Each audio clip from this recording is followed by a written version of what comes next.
listening to the No Labels, No Limits podcast with best-selling author Sarah Box, where you get the inside scoop on the steps action takers and decision makers take to align their purpose to their principles and achieve their goals in business and life. We focus on the mantra, no labels, no limits, no excuses. Each week, you'll hear from remarkable guests who have overcome challenges and obstacles to succeed in the face of adversity. By listening to their stories, you'll get practical tips, tools, and resources you can implement today to bust through your own internalized prisons of worry and doubt. And now, without further ado, please welcome your commanding coach with plenty of chutzpah and heart, Sarah Box. Hi everyone, this is Sarah, your host of the No Labels, No Limits podcast. As you know, this is the place where we talk about all those things that help us bust through our limiting labels and beliefs so that we can live a no labels, no limits, and no excuses lifestyle. Today, our guest is Stacey Turmel. Now, this is going to be a tough little background to read because Stacey is kind of all over the place. She is the CEO and managing director of the Internet is for Everyone LLC. And that's a web accessibility compliance company that offers website, mobile app accessibility compliance evaluation, along with legal case analysis and expert witness consulting. So as you might know or guess from that is she's an attorney and she is also a digital accessibility expert. She's frequently asked to serve in that role as a consultant and subject matter expert for digital product design and development. And as you know, the more time we spend on our digital gadgets, the more important it is for it to be accessible to everyone.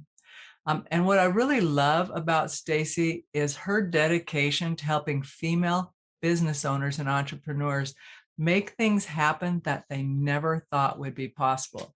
So today, in addition to just learning more about her journey, we're actually going to dig into one of her passions and focuses, and that's on working with professional women to help them to continue to reinvent themselves.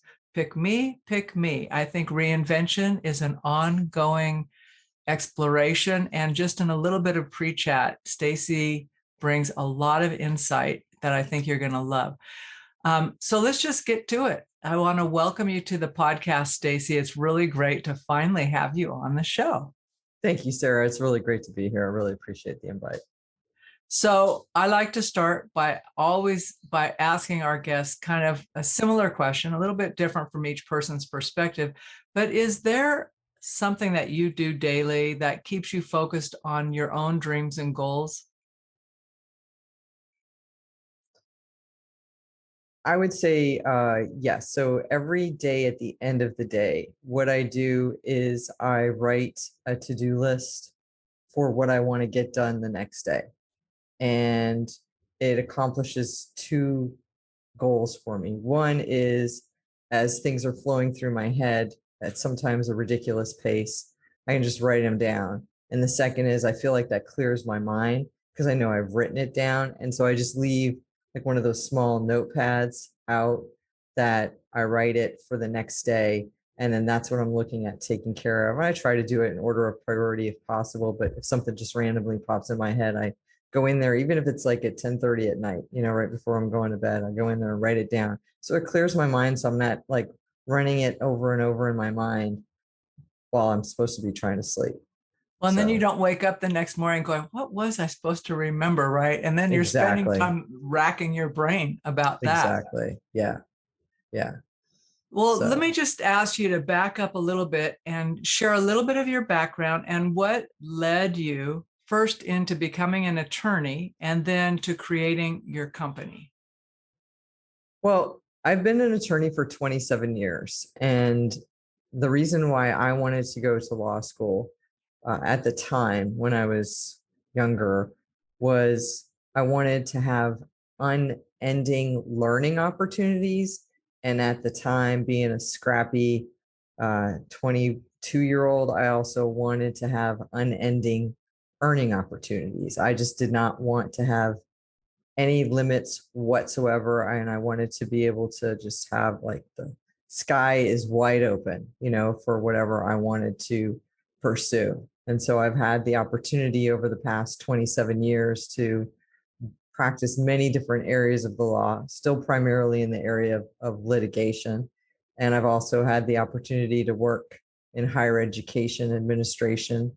And it was in higher education administration that I had the opportunity to work with a blind law student, which basically served as the springboard into, evaluating and just investigating how blind people use the internet, because I was pretty ignorant. I'm just going to be candid. I was pretty ignorant at the time.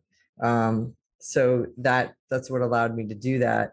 And then with an onslaught of litigation that was going on in the area with businesses being sued left and right on something new called ADA website accessibility, it just really caught my attention, because I was surprised that we weren't using blind people to test websites as a potential source of employment opportunity for them, when we're using blind people to sue companies because of inaccessible websites. So that's kind of what brought it to the forefront of my mind, that particular area. Now, if I'm not mistaken, you actually started, basically you asked the question, why weren't we using blind people to test them? But you actually, that was your hired crew, right? Those were your experts that helped you test. Yeah, Now, and that's what I did. I met with that law student that I told you about, who's since graduated law school, and because I was just amazed at her. She is just a tech whiz, and I'm just in awe of her skills and abilities. And so I asked her if she ever had tested any websites and if she saw value in that. And she was like, "Yeah, really? You'd be interested in something like that?" And I was like, "I think it's what we need to do. I mean, it's the whole point is to make it more accessible. So why wouldn't we listen to you, who's the one experiencing the inaccessibility, and how we can make it better?"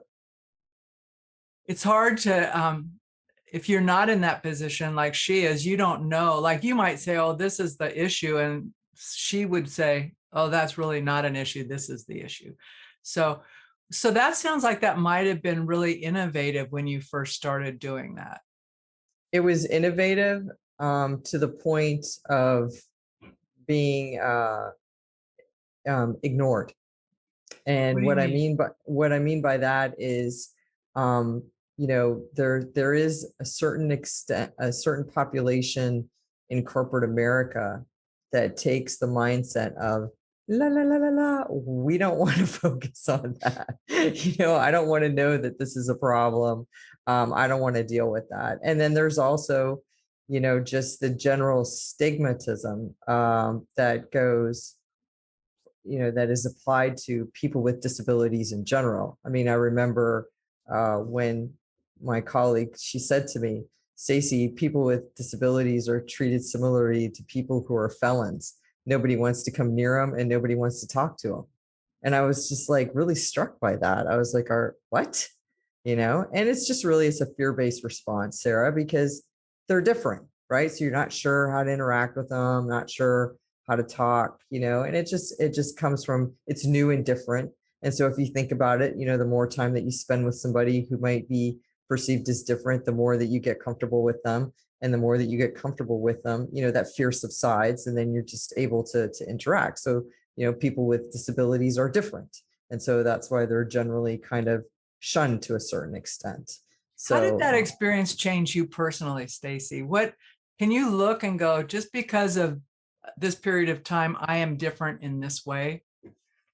Oh, I would say that, I look at everything now as, what would it be like to be in those shoes? So from just an empathy standpoint, and then, selfishly to myself, I'm thankful for all of the abilities I do have, because to a certain extent, I don't know if I'd be a strong enough person to be able to navigate my life without the abilities that I do have.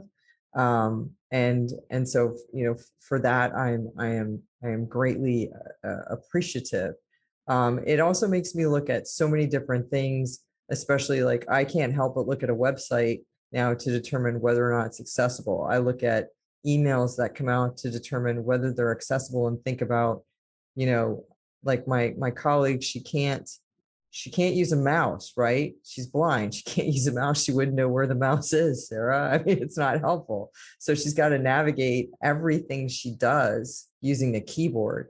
So if you think about that, and just, the next time you go to a website, try to go wander through with a keyboard, it seems like a very daunting task. And that's something that she has to do on a regular basis. And she's a whiz at it. So I just look at things from that lens. And then I also, I think we tend to look at things like we hear something like, for example, certain transportation agents are now offering services to people who have pets, which is great if you are somebody with a service animal. That's what we think about in theory. But what's the reality of that? So I guess it's really helped me bridge those two. What's the reality of that? How many drivers out there are willing to pick somebody up with a big dog, that are trying to make driving quick and fast, and they make money based on how fast they can turn around a ride? And the reality is that not many, so I think about that. Great. Yeah. Like when I work with business and they say, our goal is to increase access to, and I say, there's no point of increasing access. Your goal is to increase usage, because the access is a how, like we're going to, and because of that very thing, Stacey's like, oh, we're going to increase access for people with dogs. So what? How many routes do you have those drivers on? Do they go out to the more rural areas? Right. All of that stuff. But you can't unsee, no pun intended, but you can't unsee once you've been taught something. You're thinking, wow, that doesn't get you there from here. So. Right. So it's just, I think, and as a lawyer, especially being a litigator, we're inherent in that skill set is the ability to break things down into tiny little pieces. I mean, that's sometimes how we can win something, is by looking at a tiny little piece that may or may not be, salient for a particular case. And so it's just how I look at the world in little pieces. And so when I look at somebody's experience, it just puts me in a position of breaking it down into smaller pieces and just getting a sense of, what is her experience like, to get to understand, just for purposes of having an idea on what she is living through, to try to bridge the gap between businesses and organizations that are struggling with that accessibility requirement and getting them up to speed. So I guess what you could say I'm doing is I'm taking a backdoor approach of promoting accessibility through helping businesses understand where their risks are. And at the same time, I'm, counseling them on the fact that, compliance is always going to win the day over a defense position in a very expensive court case. Before I shift gears, I want to ask you one other question about this particular area of your work, because I want to flip it and think about it from a larger business perspective. And what are the initial reluctancies to make changes? Is it, there's compliance, right, is required, but beyond that, like at a personal or leadership level, what tend to be the reluctancies? I think there's a lot of misconceptions out there. I'll see articles that are written in many different platforms that'll say website compliance will cost you $500,000. That's not true,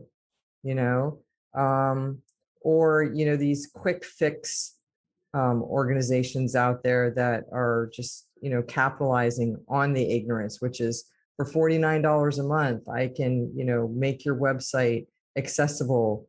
That doesn't work. You have to bake accessibility in. So it's this wide sweeping range of just misunderstandings and misconceptions on what it requires. And it's reasonable accessibility, making a reasonable accommodation. And so I guess that's when the lawyer comes in. And so I think that's what the difficulty is. And also nobody wants to hear that the work that they did is not correct, right? I mean, that's generally not a good conversation. So to have a conversation with somebody who just built the most beautiful website, or what they believe is the most beautiful website in the world, and they just did it, and then to tell them that it's not accessible, that's a difficult conversation to have, because they could have poured their heart and soul into it. And I get it, that's really frustrating. But it's going to be even more frustrating when you're paying $25,000 for an initial retainer to an attorney because you've been slapped with an accessibility lawsuit. Yes, perception and then getting it done. Better information is always good. And Yeah. you're correct. Once you pour your heart and soul into something, you want to at least have it live for a little while before someone says, no good. You got to fix it. Can it live for a month, please? I just want to see it. Can I just enjoy it? Can I just look at it for the moment? for just I'll a take month? some recordings of it. I get it. I know, but that's the conversation I'm sure you have to have. Yeah. Yeah. Okay. So what has led you down your path? And specifically what I'm thinking about, in a previous conversation, you said to me that you feel like you're living your life backward. Why do you say that? I feel like I'm living my life backwards because the things that I appreciate now are things that I had an opportunity to appreciate as a younger person. I think I made mention to you about, as a young kid in college and law school, I was just looking to check a box, whatever was going to get me done the fastest and out the door and moving on to what's next. Because that's what I was focusing on. What was next? Like I had a carrot dangling over my head, but it was actually attached to me. So every time I moved, so did the carrot. So I was never catching it because there was always a what's next. But in a, just a compulsive manner, not really paying attention to what was going on now. And just over the past, I'd say 10 years of my life, just learning that it's not really checking a box isn't really what's giving me joy in my life. It's, being a lifelong learner. So that's why I say living my life backwards. I'm, going back and learning and spending time on things that I fully had access to as a younger person. But now I'm just doing it with more appreciation. And I'm also doing it with more interest and more focus. And it's being done because I want to gain the knowledge, not because I'm looking at basically checking off a form. So I think to that extent, it's just, all of the things that I've learned throughout that journey have put me to the place where I am now, which is to spend the time to gain the knowledge. And I just want to keep learning. And so I think that's why I've had the opportunity to do so many things that I've done in my life, both as an attorney, just also in other industries, because I've been willing to keep learning. Random question, which I'm known for. Have you taken any personality typing tests? So for instance, like Enneagram, Myers-Briggs, DISC, Strength Finders? I've done DISC. And so I fell on like a double driver is what is how I was characterized. So I've had that. And then with some of the other personality testing that I've had, it's more of just falling into what has been called like an enigma category. Is very driven, but also very in tune, like a great ability to read the room, if you will. Yep. Just curious, because I would have some predictions, which I'm not going to share with you in case you take any of the others. But if you do take them, circle back. I want to know how they come out. Okay. All right. Because I have some predictions, which I would write down in my book, and then you could say, what did you think? Okay. So, you talk about living your life backwards and the carrot, and that pursuit is kind of like a fallacy. You never catch it. You just keep moving it ahead of you. So how have that mix of business activities and learning, how have they helped you feel fulfilled in your life? Oh, I don't know if I completely feel fulfilled right now. I think for me that is probably going to be a permanent goal. You know, you asked me about my goals, and I would say that would be a permanent goal, is to continue to pay attention to, you know, what I have going on now, and appreciating, you know, the different nuances of whatever that experience might be. I think it's a lofty goal. You know, I try to think about, I'd like to get something from every experience that I have, whether it's good or bad. And, you know, and that sounds really great in theory when you and I are having a wonderful conversation, and I'm enjoying, you know, this interaction. But, you know, if I were to have an interaction with somebody who's, you know, just maybe, I don't know, it doesn't go well, I don't know initially if my response would be, what was the benefit of that interaction? You know, I think That wouldn't be your first go-to. I don't think it would be. I don't think I'm as evolved. So I would have No, to my say goal is that. just to make that question closer and closer to those events, right? Like it might, Yeah, instead of a month away or a week away, just go, maybe even the next day, like, wow, what was that all about? right. Yeah. Yeah. And just putting it into perspective, right? And not taking responsibility for other people's issues, you know, which is Yeah. something that I think professional overachieving women like to do, because our hope is that if we keep trying harder, we can fix it all. And that's not realistic. We can't. So, I think I'm done then, since I can't do it. No, you know, what's so funny is and this is what I love about the podcast and having the opportunity to meet and talk with so many brilliant women, is that is a common conversation we have, whether it's on air or not, is like, you know, that striving, all it gets you is practice striving. You know, yes. you just keep evolving and learning. But I'm super curious about your focus on the women professionals who continue to reinvent themselves. Can you talk about that? Like, what do you do around that? What's your focus on that? What's your hope with that?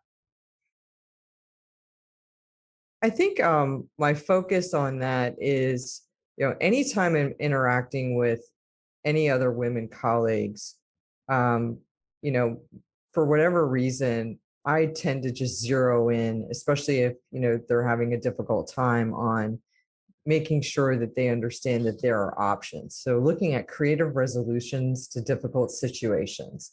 You know, something that I've had the opportunity to spend time with colleagues. I mean, I'm in my mid 50s, and I'd be lying if I said that I had friends and colleagues who haven't had difficulty, you know, moving to a different career or job. You know, it's something that has been, you know, very difficult and a struggle, something that, you know, I've personally experienced. And so, you know, whenever I'm interacting with a colleague, friend, or coaching client, my goal is to let them see that there are other options for them. It might not necessarily be the option that they had originally planned on. It might not necessarily be part of their master plan, but that if they could just take a step back, let's reframe this and look at this as an opportunity to explore other options that might be, you know, a better fit for them. You know, trying to look at failure as, or whatever their perception of failure is, because I don't believe in it, as an opportunity for reinvention and an opportunity to pivot and to take advantage of something that might actually work out so much better than what they had originally put together. So I like to dig through that. When you're having conversations with your clients and you're coaching folks around that, Stacey, is there an initial reluctance to want to let go of what they're holding on to? Like, this is no, I need to do X. Oh yeah, absolutely. And I think that goes to, you know, anytime that there's change, right? There's actually there's a grieving process that goes with change. My dad is a psychologist, and so he writes about grief and loss, and he and I have had many spirited conversations about, you know, I share with him that grief and loss is actually part of business, you know, and that if some of the psychological principles surrounding grief and loss that he talks about were employed in business, in which I think can be extrapolated to, entrepreneurs or solopreneurs, or just really anybody personally down to a granular level. Grief and loss is all about it. So, right, there's the initial stage of denial, right? I don't want to let this go. And then there's anger. Why do I have to let this go?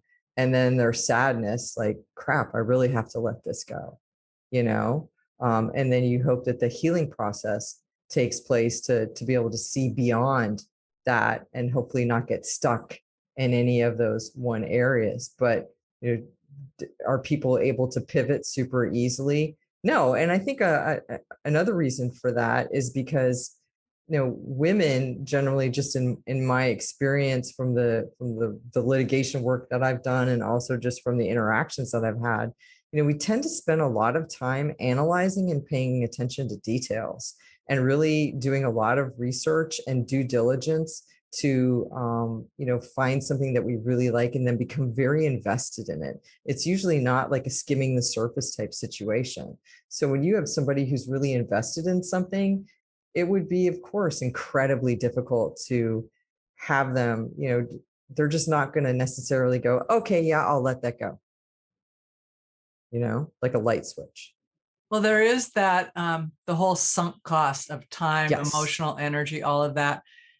And I'm trying to remember, there was a really good study on that, but it ties back to we think our used stuff is so worth so much more than anybody would give for it. And I love the reframing when someone says, no, you have to think like you've never done this and now you're going to buy it. What would you pay for it? Well, I'd pay $3 for that mug. And the person selling it goes, no, this is very special. It's a $10 mug. Like, keep it, right? So, yeah. But part of it is you're right. It's that investment. I've sunk so much time and energy, and perhaps even a bit of my sense of self, right? Because for me, in the whole pivoting piece of it, it has become easier as I've let go and not identified as deeply with a role, right? Like, who am I as a person versus who am I in a function? And that's not like something you flip a light switch. That takes inner work, conversations, right? Which is why coaching is so valuable, right? To have someone ask you and help you think like, well, I've got some bad assumptions here, right? And yes, I am grieving. So that's powerful. So what are you seeing with folks who are able to do that? Like, is there something like that just happens for them that makes you even that much more committed to the work? I think for me, it's, and I think that this comes from just my background as a litigator. One of the things that we have to do in litigation is we have to be able to look at what's not just around the corner, but what's around the corner, down the bend, and like 5 miles from now, in order to try to make the best strategic decisions possible. And so one of the things that I find to be really helpful is having a conversation with people on, okay, well, let's follow that through to its logical conclusion, and just kind of like walking them through. So then what would happen after that? What would happen after that? And then backing it up into, well, what about this particular direction? What do you think that could provide for you? And, depending on what people's attachments are, because we all come to the table with different baggage and experiences, right? Depending on what people's attachments are, some people might need to hear, that, oh, okay, so I can limit my risk here, like limit my losses, and I could actually look at this, and this will create such a greater opportunity. So why would I want to spend more time trying to maybe mine, for a limited return when I could have much more opportunity on this other side? But they have to be able to be open to be able to see that. And so that takes some time for them to make that shift, and it's not going to happen overnight. So I think that is definitely a really big help. In your work, do you find that there are some common ways that female business owners and entrepreneurs tend to underestimate what they're capable of? I actually just had this conversation today at lunch. It's like, both a colleague of mine, she just transitioned her practice into another firm. And it was just, why do we always have this feeling that we need to come to the table with all of these promises and that we're going to provide to try to in some way demonstrate our value. And it's like, you don't need to demonstrate your value. Your value is there, but it's just bridging that gap and believing it. I mean, like even to this day, when I'm putting together presentations for different continuing legal education providers, I'm going through it with a fine tooth comb, and then I'm also reviewing it beforehand. I know it like the back of my hand, but I just want to make sure I don't want to screw it up, because that's important to me, But I think just for professional women in general, for whatever reason, we feel like this need to compensate, and think that we need to bring more and accept less, and it's so dysfunctional. And it's something that I think, I mean, I know it's something that I'm working on a regular basis. So, and it's recognizing that you have that innate value, because if you don't believe you're worth it, nobody else is going to believe you're worth it. I heard a quote one time that said, you showing up small in the world serves no one. That's true. And it's just from the different conversations that I've had with people where they're just like, well, I don't want to overdo it too much. Like, why not? Why not? I mean, you're an expert in your field. I mean, that's what experts do.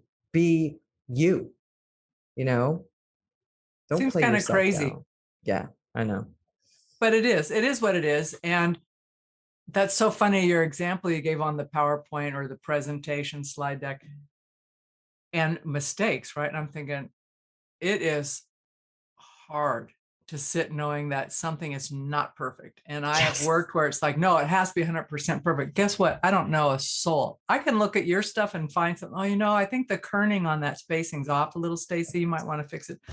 Really, Sarah? You might be the only person who will notice that. Is that necessary? Did that help Stacey in any way? I don't think so, right? That just served your need to find something. So I make myself now stop. Wow. Oh, it's not easy, Stacey. Oh. I was talking to someone, just pausing in the discomfort is the exercise, right? Mm-hmm. It's like, Sarah, that's it. Hand it off. Mm-hmm. You are done. Mm-hmm. There's someone who's going to look at it and make it way better. You're not the be all end all. But it's hard. Yeah, no, it is. And I mean, what's so funny is that, with the different people that I work with, I'll be just like, good and out the door is always better than perfect and sitting in your inbox.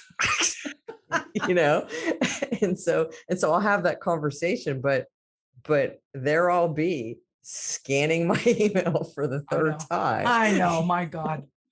I've tried to teach myself to laugh. Like, I will send text, and I'm sure I'm not the only one, especially if I rely on voice. Because if I'm not like right in front of my phone and I'm like sideways to it, and then I'll read what I wrote, are you kidding me? And half the time I'm sending it to my husband. He goes, I don't really know what this means here. And had that been to a client, I would have been mortified. But I actually started laughing about it now. It's like, yeah, that's like going too fast. I need to slow down. Well, so I think it's also just, I mean, just getting comfortable with just like taking ownership of things, right? Of like everything. So if I guess, my thought process has been, as I'm trying to evolve myself, so if that email goes out and somebody gets back to me and they're just like, you missed a comma, do I want to work with that person? I mean, if that's their level of focus, do I want to work with that person? And the answer is probably no. I mean, if that's their decision-making level, that it's a comma, you're good, no comma, you're bad, then, maybe it's time to reevaluate what my standards are, or what their standards are. Well, and back to your original thing that you don't really believe in failure, right? It's information. Right. Great information. So just flipping it on myself and just trying to, reevaluate and just being like, yeah, sorry, now if I were to send something out to somebody with the wrong name, it's not so good. That's not good at all. I mean, that's Stacey. just careless. Yeah. Dear Stacey. Yeah. So What do you think in your working with women and your own exploration is the link between motivation, procrastination, and action? That, like, where in that little triad do you see some of our problems? Well, I think it depends on their working style, right? For me, I'm very deadline driven. I mean, that's just how I am, and so I've had to learn to adapt my working style to those characteristics. So what that means is that I build in deadlines for myself and I put them on my calendar and I write them out on my list like I was sharing with you at the beginning, and that operates to create the sense of urgency in me that I need sometimes to get my head out of my rear end and get moving. It just is part of it. And also just to I also know that when I get in the flow of something, momentum for me is huge. And so being able to create the momentum. So that is something else that just evaluating from my own working style, finding out what works for me. And so just doing like reading and just gathering as much information as I can on those different things. I mean, I'm not looking at 5 best ways to hack your email list. I mean, that's not something that's going to resonate with me, but I am looking at, what works for my personal working style that's going to get me moving. And so what works for me is, I know that I need to sit down because I'm a huge procrastinator, just a huge procrastinator. So I've learned that I just need to sit down and just start with something that I like to do. And then, and so that's why when I'm building in my to-do list, I might look down at the bottom and go, yeah, all right. So, taking care of number 10 might not be super like urgent, but it's something that's going to get me moving. So I'm going to take care of number 10 because I'm cool with number 10. And then that's going to get me moving. And then once I have number 10 down, then it's like, okay, I got that sense of accomplishment. And it just, energizes you to keep going, and build up. I know there's some schools of thought about, just grab on to the biggest challenge first. I don't know if that's really, I mean, maybe for some people that works. That doesn't really work for me. I need to just kind of get in the zone, and then I'm just, I become like unstoppable as far as moving through stuff.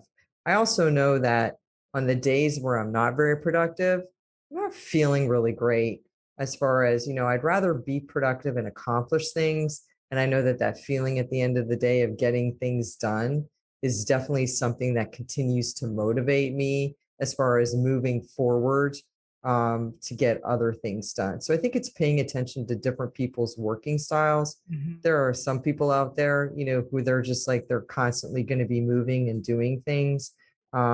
And they just put things in, and they just get it done and they never stop. And other people, they want to just like, okay, what's the biggest challenge I can tackle first today? So I think it's paying attention to that. Have you noticed over time in your career that your work style has changed, or has that pretty much been the same since you were like in college? Oh no, it's definitely changed. I mean, I know when I first opened my law firm, because of being just such a procrastinator, I was engaging in what I can candidly call is seagull management, where I'd get in there at the last minute, crap all over everything as far as this is all the stuff I need done, and then I'm out the door at my next appointment, and I and have that's just never heard that. really, yeah. No, but it's so visual, I will never forget it.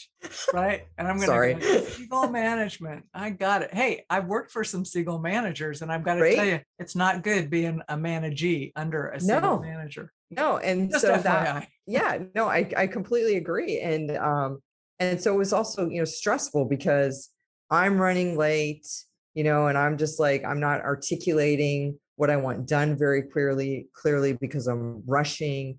And then when I would come back from whatever it was, court hearing or whatever it might be, then I'd be just looking at work product that wasn't accurate, and then I'd be frustrated about that because now I had to fix it. And the whole reason I had to fix it is because I didn't take enough time at the front end, to articulate what I really needed, so that when I came back, it was good work product.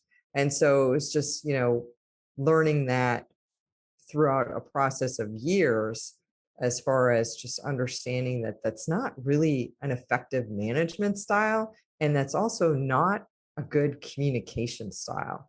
And So if I how don't want to have to, contrast that with today? Now you're not a seagull manager. no, so today, I mean, one of the things that I've learned, and actually it was my work experience. I had a few years where I worked in higher education administration, taught me, pacing, and it was painful, but boy, was it a much needed a lesson, for the the the eager attorney who's flying by the seat of her pants. So just learning to pace, because I was put in charge of a group of people that I had absolutely no authority over, so I had to learn pacing. I had to learn buy-in. I had to learn clear communication so that I could set expectations and then get good work product. But those are lessons that I take with me today, and just being able to, candidly share those has given me the opportunity to be able to share those stories about those experiences which were not good for me, and use it to punctuate the importance of articulating what you're looking for, asking that person, what have they heard, what feedback do they have, what additional questions do they have, so that when the product is delivered, whatever it is, the deliverable that you've asked for, you're getting what you want. Yep. When I'm rushed, like that whole description of rushing in and saying, okay, this is what needs to happen. When that happens, and thankfully it's not that often, because I've gotten much better about thinking way out what's coming and what might other people I'm working with have on their plates I know nothing about. Because it's good to think I'm the only one in the world, but that's not it, right? Right. So, but when there's a misstep, let's say, I always go, okay, what was my last communication? And I'm really consistent. I put most things in writing for myself, like, so I can go back and say, what did we talk about? And I'll look, anytime there's like a glitch, I'm going, girl, it was on your end. You did not close that loop. You did not say, by when do you want this or whatever. Right. But it really is that. And so I've learned not to jump on someone, because first of all, it saves me from apologizing for being a jerk, right? Instead of saying, okay, how can we do this better? This is what I did, but you guys got to Right. tell me when you don't understand what the heck I'm talking about too, So I love Right. that whole thing about like pacing and communicating, making sure that's it. So Yeah. talk a little bit about goals briefly, about like, because there's always this talk about big goals. How do you set goals? What's the path? All of that. And there are a number of different approaches to doing that, Stacey. So when you're working with someone to create a goal, maybe it's one of the gals you're working with, right, to redesign or reinvent themselves, and they're setting goals, but they're coming from somewhere else. What are some of the first steps you have people do or think about so they can move on? I think one of the first things I ask them about is, like, where do you want to end up? Like what is, like Stephen Covey says, begin with the end in mind, to where do you want to end up? And sometimes that answer isn't necessarily a place. Sometimes it might be a feeling. It might be an experience. It might be an interaction. And so just, and building on that. And then, asking, what do they see as being an obstacle preventing them from getting there? Because then what we start to do is flush out what are already the perceived barriers, which may or may not be accurate, Sarah, but at the same time, it's their perception, and that's what needs to shift. Not change. I don't like to use the word change, but shift, because that's something that they have to make happen.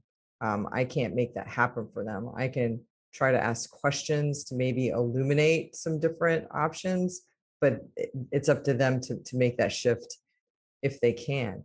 And then when we start to, we start to flesh out what the obstacles are, then what we're doing is we're articulating, starting to articulate a framework, right?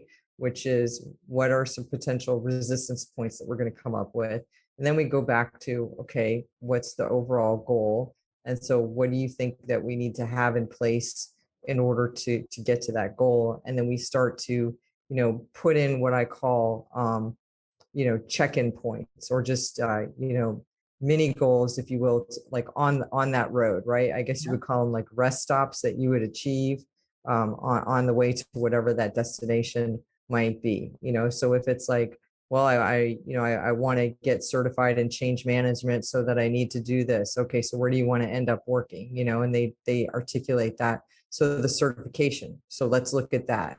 Where is it offered? What's the time limits? And just breaking it in there. And then, what are the shifts that need to be made to scaffold into that whole particular process? And then also get an estimate on how long they think that would take. Like, how long do you think it would take for you to take that certification? We would need to look at when it's offered, because what happens is that, through like basically expanding a decision tree, is you're breaking things down into, subcategories of, other points that need to be accomplished that are going to feed into that overall process, that overall change process. And so it's going through that. And sometimes what will happen is different subcategories might be more expanded than others. And so it might take a little bit longer. And then starting to build in there places to, achieve those goals and those subcategories, so that you can build momentum. Because I've found that momentum is so powerful. When somebody feels momentum, then they feel empowered. They feel good. They feel like they're moving forward. They feel limitless, and they feel like, it's like it just opens up their whole mind and shifts it from a fear-based standpoint into, just it's like a breath, and then they can see the possibility. And I think that's what's most important, is to get people to see the possibility of what, those options could be. As you're talking, you talk about the scaffolding. I have this visual of someone like, climbing, handhold climbing on a rock face, and they just get high enough that they can actually see beyond the horizon. It's like, okay, I know there's more, right? So I'll keep going. I'm not giving up. Yes, this is arduous, but I've got these little step, next grip. But then you're right. All of a sudden you get elevated. And then when you get to the top of that, you look up and you go, oh, there's another horizon. But it's a landing place, right? It's just a scaffold so that you can see higher and go further.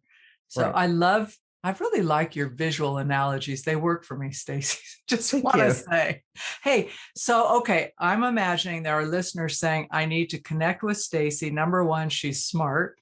She's really a detailed thinker and can help me think through contingencies and risk planning, especially if I'm, need to do that either from a business perspective, website side and compliance, or personal life. So what is the best way for folks to connect with you? And then is there anything special that you have to offer folks? Well, I think for any of your listeners, Sarah, I'd be happy to offer them free 30 minutes with me, and I think that it's important for two reasons. One is, you get an opportunity to have a conversation, and then we both get, which gives us each an opportunity to determine if it's a good fit, and so hopefully. How do I get that? Yeah. So I would say that the best way to get in touch with me is through my email address, which is Stacey, Stacey, at StaceyTurmel.com, which is StaceyTurmel.com. Okay, we'll make sure that's in the show notes. And it's so funny because I'm redesigning my website and I haven't made any major changes right now, but I'm thinking, except on the back end, right? The behind the scenes coding, which by the way, I'm not doing, but that's not my strength. All these years, I've learned what I can do and what I should do and what I should not do. And I like to understand how things work, but I've learned, like many things, you should understand and let go. I know, right?